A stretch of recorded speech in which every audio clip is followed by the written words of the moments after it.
Marcus Mosiah Garvey once said, "The prejudice of the white folks of the United States of America is not so much because they hate your color. It is because they hate your condition, and it is because they are human beings why they hate. Although they have not said as much to you, that is how they feel over the question. That is the bone of contention, not because you are black, but because they believe that they are entitled to all the benefits that America can give, because they built up America to suit themselves, and whatsoever we have done to build up America, we did it as slaves, and they haven't used us as slaves. They are not responsible for our condition." This is the white guilt complex. I think that white people are so guilty, knowing what they've done to black people, that they feel if the deeds were reversed, they would hate the black man if he had done the same thing to them. So it's actually it reflects a guilt complex on the part of whites when they ask us, do we hate them? And if you notice, Uncle Sam has formed a habit of going all over the world. He calls it the ugly American or the American image. He thinks that everybody hates him because it's a guilt complex. And if you think that if you are worried about Europeans hating you, and they're your allies and your cousins, well, naturally it would follow for you to think that Negroes in this country would hate you, especially in light of what has been done to black people in this country by white people. And ask Minister Farrakhan to respond. Whom didn't we... Yes. I would just like to say that I am terrified that even you, someone who's obviously educated, has given up hope completely. Like when you call upon us, you say white folk, you say black people, Jewish people. Why can't we come together? We obviously can come together. We just have to. We just have to find a way to do it.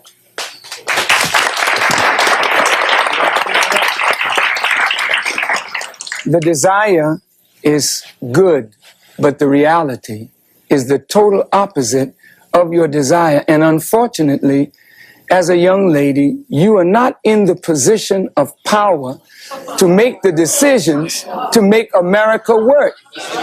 May I, as an audience of intelligent people, I would like to just take a moment to say to you that I really don't think you fully understand what has happened to these people that you look at as second class or inferior citizens in this nation. Black people who were brought to this country were stripped of their names, language, culture, religion, God, and taken totally away from the history of themselves. Here are 30 million people who don't wear their own names, they wear your names. Who don't speak their own language, they speak English, which is not their language.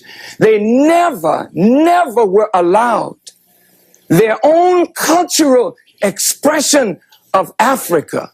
Don't you realize that when you turn a people upside down and inside out, then sell them not for a day, not for a year, but for 300 years and deny us the human right to know, to read a book, to learn, to understand. And then after 300 years of that, you allow us into the church. But by that time, you've painted Jesus white, God white, the angels white, and then all these black people have been subjected to a form of white supremacy, which produces in the reverse a black inferiority. And this is fulfilling what Jesus said, as a man thinketh, so is he. And as long as our people think the way they think, we will never be able to do what we as a people should do to correct our condition. Over here. Excuse me, I was brought up in, quote, Bedford-Stuyvesant in my time. But I would like to say what scares us is I think we hear violence. The young lady said she's afraid of violence. And isn't it sad that we who have been the victims of so much violence, now whites fear violence from us? We do not have a history of killing white people. White people have a history of killing us. See? And what you fear, may I say this, sir? what you fear. And it's a deep guilt thing that white folks suffer. You are afraid that if we ever come to power, we will do to you and your fathers what you and your people have done to us. And I think you are judging us by the state of your own mind, and that is not necessarily the mind of black people.